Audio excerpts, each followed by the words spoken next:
अपना। हाँ जी, सुनाओ जी संगीता जी। ठीक। ओम बापू नंदा चौर वालिया, आपकी सदा आपकी सदा ही जय। ही बोलो जय। बांके बिहारी हरि लाल लाल की की जय। जय। जय जी जय। भजमन नारायण नारायण नारायण, भज श्रीमन मन नारायण नारायण नारायण, नारायण। श्रीमन नारायण नारायण नारायण, श्रीमन नारायण नारायण नारायण, स्वामी नारायण नारायण नारायण, हरिहर नारायण नारायण नारायण नारायण, भव से तारायण तारायण नारायण। तारायण, जय भव हो से भव से तारायण नारायण तारायण नारायण तारायण, नारायण। श्रीमन नारायण नारायण नारायण, वसुदेव सुतं देवं कंस चाणूरमर्दनं, देवकी परमानन्दं कृष्णं वन्दे जगद्गुरुं, कृष्णं वन्दे जगद्गुरुम्। ओम श्री परमात्मने नमः। श्रीमद्भगवत गीता अथ चतुर्थोऽध्यायः। हाँ जी, सात संगत जी, हमने कल श्लोक 35 34 तक श्रवण किए थे। थोड़ा सा सारांश लेते हुए अगले श्लोक की ओर बढ़ेंगे, उसका श्रवण करेंगे। तो पिछले श्लोक में भगवान ने गुरु की महिमा के बारे में हमें बताया कि गुरु के बिना मनुष्य की मुक्ति संभव नहीं। जब तक वो किसी श्रेष्ठ गुरु की सेवा में नहीं जाता, उनसे अपने जिज्ञासा पूर्वक प्रश्न नहीं पूछता, तब तक उसे कहीं भी ज्ञान नहीं मिल सकता। क्योंकि गुरु को पूर्ण ज्ञान प्राप्त होता है, उन्होंने ही सत्य के दर्शन किए होते हैं, इसीलिए वो हमारे मन की जिज्ञासा को भली भांति समझते हैं। तो इसी प्रकार जब हम पूर्ण गुरु को समर्पित हो जाते हैं, तो गुरु भी हमें अपना पूरा आशीर्वाद देते हैं, जिससे हम भी उस परम दिव्य ज्ञान को प्राप्त कर सकते हैं। ऐसे हमारे इतिहास में बहुत बड़े बड़े महापुरुष संत, बहुत सारी ऐसी देवियां हुई हैं जिन्होंने अपने गुरु को सब कुछ समर्पित किया। अगर हम शबरी देखें, कबीरदास जी देखें, और बहुत सारे ऐसे हुए, एकलव्य हुए। तो ऐसे बड़े सारे हैं जिन्होंने गुरु के एक इशारे पर, उनके एक मात्र कहने पर ही अपना सर्वस्व दे दिया। शबरी बहुत छोटी सी थी जब ऋषि मतंग ने उन्हें बताया था कि ऐसे ऐसे श्री राम आएंगे और तब वो तुम्हारा उद्धार करेंगे। तब तक राजा दशरथ जी का विवाह भी नहीं हुआ था ना, वाह।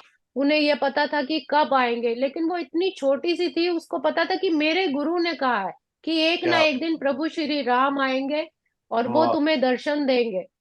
और बहुत देखिए, बहुत। और इतने समय की प्रतीक्षा के बाद जब भगवान श्री राम शबरी के पास आए, और अपनी माँ के भी कभी उन्होंने जूठा नहीं खाया था, लेकिन प्रेम से भरे वो शबरी के बेरों को इतने भावपूर्वक उन्होंने भोग लगाया। तो ये वाह। गुरु के ही आशीर्वाद होता है। और जाने से पहले कहीं कहीं पर ये भी आता है कि ऋषि मतंग ने स्वयं शबरी जी को प्रणाम किया और तभी वो ब्रह्मलोक सिधारे थे। और ये सब दृश्य देखकर उनके शिष्य भी आश्चर्यचकित रह गए कि गुरु होकर वो एक शिष्य को क्यों नमस्कार कर रहे हैं। और शबरी को भी ये नहीं पता था कि मेरे गुरु मुझे ऐसे क्यों कर रहे हैं, क्योंकि वो त्रिकालदर्शी थे। उन्हें पता था कि आने वाले समय में शबरी की ये महान जो श्रद्धा त्याग है, उसका जो प्रेम है, ये युगों युगों तक लोग याद रखेंगे।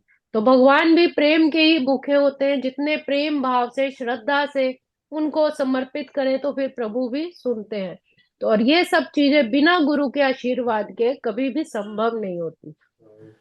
तो हमें भी अपने गुरु के लिए ऐसे ही प्रेम मन में धारण करना चाहिए। अब अगला श्लोक। यज्ञात्वा न पुनर्मोहम् एवं यस्यसि पांडव येन भूतान्य शेषेण द्रक्ष्यस्यात्मन्यो मन्यतो मयि। आगे भगवान बता रहे हैं कि स्वस्वरूप व्यक्ति से वास्तविक ज्ञान प्राप्त कर चुकने पर तुम पुनः कभी ऐसे मोह को प्राप्त नहीं होगे, क्योंकि इस ज्ञान के द्वारा तुम देख सकोगे कि सभी जीव परमात्मा के अंश स्वरूप है, अर्थात वो सब मेरे हैं। भगवान यहाँ बता रहे हैं कि जब स्वस्वरूप प्रसिद्ध व्यक्ति अर्थात जिसे पूर्ण आत्म ज्ञान प्राप्त है, जो स्वयं परमात्मा का रूप है, ऐसे गुरु से जब तुम ज्ञान प्राप्त कर लोगे तो तुम्हारा मोह अपने आप धीरे धीरे समाप्त हो जाएगा। फिर तुम उस ज्ञान के द्वारा ही देख सकोगे, समझ पाओगे कि हर जीव में उसी परमात्मा का अंश है। स्वस्वरूप व्यक्ति अर्थात यह पता चलता है कि सारे जीव भगवान श्री कृष्ण के ही भिन्न अंश है, कृष्ण से पृथक अस्तित्व का भाव है। जो परमात्मा से अलग है वो है माया। माया कहलाती है, अर्थात माँ का मतलब नहीं, या मतलब यह जो नहीं है वही माया है, अर्थात ये सब एक संशय ही है। कुछ लोग सोचते हैं कि हमें कृष्ण से क्या लेना देना, वो तो केवल एक महान ऐतिहासिक पुरुष है और पर ब्रह्म तो निराकार है। वस्तुतः जैसा कि भगवत गीता में भी कहा गया है कि यह निराकार ब्रह्म कृष्ण का व्यक्तिगत तेज ही है। भगवान कृष्ण के रूप में प्रत्येक वस्तु के कारण ही है, जितनी भी संसार में वस्तु है उस परम पिता उस ब्रह्म स्वरूप के कारण ही है। ब्रह्म संहिता से यह स्पष्ट है कि कृष्ण श्री भगवान है और सभी कारणों के कारण है। जो भी वस्तु उत्पन्न होती है, जो भी वस्तु समाप्त होती है, वो परमात्मा से ही शुरू होती है और परमात्मा पर ही उसका विश्राम होता है। यहाँ तक कि लाखों अवतार विभिन्न प्रकार के विस्तार ही हैं। इस प्रकार सारे जीव जितने भी प्राणी हैं वो सब कृष्ण के ही अंश है, उस परम पिता के ही अंश है। भौतिक जगत में हमारा अनुभव है कि यदि किसी वस्तु का विखंडन किया जाए तो उसका मूल स्वरूप ही नष्ट हो जाता है, किंतु मायावादी यह नहीं समझ पाते कि परम का अर्थ है एक, उस परम पिता परमेश्वर का अर्थ है एक, और एक मिलने के बाद एक ही होता है, और एक से एक घटने के बाद भी एक ही बचता है। यही पर ब्रह्म का स्वरूप है। मतलब परमात्मा को बताया है कि वो पार परम परमेश्वर जो है वो एक है, और उस एक में जब कुछ मिल जाता है, वो शक्ति मिल जाती है, तब भी वो एक रहता है। अगर उसमें से कुछ एक घट जाता है तब भी एक ही रहता है। यही पार ब्रह्म का निजी स्वरूप है। ब्रह्म विद्या का पर्याप्त ज्ञान न होने के कारण हम माया से ढके रहते हैं और इसीलिए हम अपने को उस परम पिता से पृथक सोचते हैं।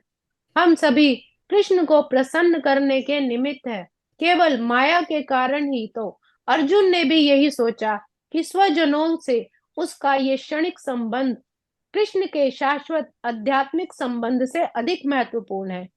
कि भगवान यहाँ बता रहे कि अर्जुन को भी यही मोह था कि जो उसका जो क्षणिक प्रेम था, जो उसका संबंध था अपने पितामह से, गुरुजन से, अपने परिवार संबंधों से, उसको लगता था कि ये बड़ा है, लेकिन जो परमात्मा से जो उसका शाश्वत आध्यात्मिक संबंध है उसके तो महत्व कहीं अधिक महत्वपूर्ण है, वो कहीं अधिक ऊंचा है। गीता का संपूर्ण उपदेश इसी ओर लक्षित है कि कृष्ण का नित्य दास होने के कारण जीव उनसे पृथक नहीं हो सकता। हम प्रत्येक मनुष्य को यही समझना चाहिए कि वो परमात्मा का दास है, उसे जो काम करना है उस परमात्मा का नाम लेते हुए, सिमरन करते हुए ही करना है। कृष्ण से अपने को विलग मानना ही माया कहलाती है। जब हम सोच लेते कि हमारे अंदर परमात्मा उपस्थित नहीं है, हम अलग हैं और परमात्मा अलग है, तो ये केवल माया है।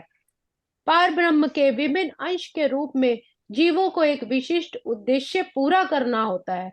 उस उद्देश्य को बुलाने के कारण ही वे अनादिकाल से मानव, पशु, देवता आदि देहों में स्थित रहते हैं। हर जीव को परमात्मा ने एक विशेष उद्देश्य दिया है। और भगवान कह रहे हैं कि जब वो उस उद्देश्य को भूल जाता है तो उसे बार बार मनुष्य, पशु, देवता, अलग अलग देह में उपस्थित रहना पड़ता है। लेकिन जब वो परमात्मा का सिमरन करता है तो परमात्मा भी उसे अपनी दिव्य सेवा अर्पित करते हैं। जब कोई कृष्ण भावनामृत के माध्यम से दिव्य सेवा में लग जाता है तो वह इस माया से तुरंत ही मुक्त हो जाता है। जब उसे आत्म ज्ञान मिल जाता है, उस परमात्मा की भक्ति का रस मिलने लग जाता है, तो वो माया से मुक्त हो जाता है। और ऐसा ज्ञान केवल वो अपने किसी श्रेष्ठ गुरु की शरण के द्वारा ही प्राप्त कर सकता है। कहने का भाव है कि इस दिव्य ज्ञान की प्राप्ति के बाद कृष्ण कहते हैं कि तुम मोह से मुक्त हो जाओगे। यहाँ पर स्वयं श्री कृष्ण अर्जुन के गुरु हैं, इसीलिए भगवान उसको कह रहे हैं कि जब मनुष्य किसी श्रेष्ठ गुरु की शरण में जाता है तभी वह मोह से मुक्त हो जाएगा। उसके बाद इस दिव्य ज्ञान के द्वारा तुम अपने अंदर और प्रत्येक जीव में मुझे ही देखोगे। जब तुम्हारी दृष्टि अलौकिक उस दिव्य ज्ञान को प्राप्त कर जाएगी तब तुम्हें हर एक प्राणी में वही एक ज्योत, वही परमपिता परमेश्वर दिख जाएंगे। जब तुम्हारे मन से भेद समाप्त हो जाएगा तो तब तुम सब जगह मुझे ही देख सकोगे और हर जगह फिर उसे उस परमपिता परमेश्वर के ही दर्शन होते हैं। किंतु जब ऐसे मोहग्रस्त जीव कृष्ण भावनामृत में स्थित होते हैं तो यह समझा जाता है कि वह मुक्ति के पथ पर है। जब धीरे धीरे उसका आत्मज्ञान बढ़ने लगता है तो इसका अर्थ है कि वो मुक्ति के पथ पर है। मुक्ति का अर्थ है कृष्ण का नित्य दास स्वरूप, जिसमें वह अपनी स्वाभाविक स्थिति को देखता है। अगला श्लोक। अपि चेदसि पापेभ्यः सर्वेभ्यः पापकृतं मह सर्वैर्ज्ञानप्लवेन प्लवेनैव वृजिनं संतरिष्यसि। अगले श्लोक में भगवान कह रहे हैं कि यदि तुम्हें समस्त पापियों में भी सर्वाधिक पापी समझा जाए, मतलब इस धरती के जितने पाप हैं सब तुम्हारे द्वारा किए गए हो, फिर भी अगर तुम्हें उस गुरु के द्वारा दिव्य ज्ञान रूपी नाव मिल जाए तो तुम इस भव सागर से, इस दुख के सागर को तुम पार कर पाओगे। श्री कृष्ण के संबंध में अपनी स्वाभाविक स्थिति का सही सही ज्ञान इतना उत्तम होता है कि इस अज्ञान सागर में चलने वाले जीव संघर्ष से मनुष्य तुरंत ही ऊपर उठ जाता है। जब वो इस परमात्मा की शरण में आ जाता है, किसी अच्छे महापुरुष, संत महापुरुष की शरण में आ जाता है, वो अपने दिव्य ज्ञान रूपी नाव में बैठाकर उस चाहे कितना ही पापी क्यों ना हो उसे इस भव सागर से पार ले जाता है। संसार सागर में कोई कितना ही कुशल तैराक क्यों ना हो, क्योंकि ये पूरी दुनिया, पूरा संसार, ये जग अज्ञान का ही सागर है। और इस सागर में कोई कितना ही कुशल तैराक क्यों ना हो, ये जीवन संघर्ष बहुत ही कठिन है। और अगर कोई संघर्ष करते हुए किसी तैरने वाले को आगे बढ़कर समुद्र से निकाल लेता है तो वह सबसे बड़ा रक्षक है। अर्थात जो हमारा जीवन संघर्ष है, यदि कोई आगे बढ़कर हमारी रक्षा करता है, हमारे हमारे जीवन को संवारता है, तो वही सबसे बड़ा रक्षक है। और ये रक्षक हमारा गुरु ही हो सकता है। भगवान गुरुजन से प्राप्त पूर्ण ज्ञान मुक्ति का ही पथ है। उस भगवान से प्राप्त जो हमारा ज्ञान है वो गुरुजन के द्वारा ही प्राप्त होता है। कृष्ण भावनामृत की नाव अत्यंत सुगम है, किंतु उसी के साथ साथ अत्यंत उदात्त भी है। यह भगवान यहाँ बताना चाह रहे हैं कि परमात्मा का सिमरन करना अगर बहुत आसान है, लेकिन उसके साथ साथ ही यह बहुत कठिन भी है। इसलिए हे अर्जुन, यदि तुम समस्त पापियों से भी अधिक पापी समझे गए, लेकिन जब तुम्हें ये दिव्य ज्ञान रूपी नाव मिल जाएगी तो इसकी सहायता से तुम भी इस भव सागर से पार उतरने में समर्थ हो जाओगे और तुम्हारा ये सारा मोह समाप्त हो जाएगा। इसलिए तू श्रेष्ठ गुरु के चरण के कारण ही ये सब संभव हो पाएगा। आज के श्लोकों को हम यही विराम देंगे। ओम श्री कृष्णार्पणमस्तु। हरे नमः, हरे नमः, हरे नमः। बंदी ग्रह के तुम अवतारी, कहीं जन्मे कहीं कहीं पले मुरारी। तुम्हारी बंदी ग्रह के तुम अवतारी, कहीं जन्मे कहीं पले मुरारी। किसी के जाए किसी के कहाए, है अद्भुत हर हर बात तिहारी। वाह गोकुल में चमके मथुरा के मथुरा के तारे, तारे गोकुल में चमके मथुरा के तारे।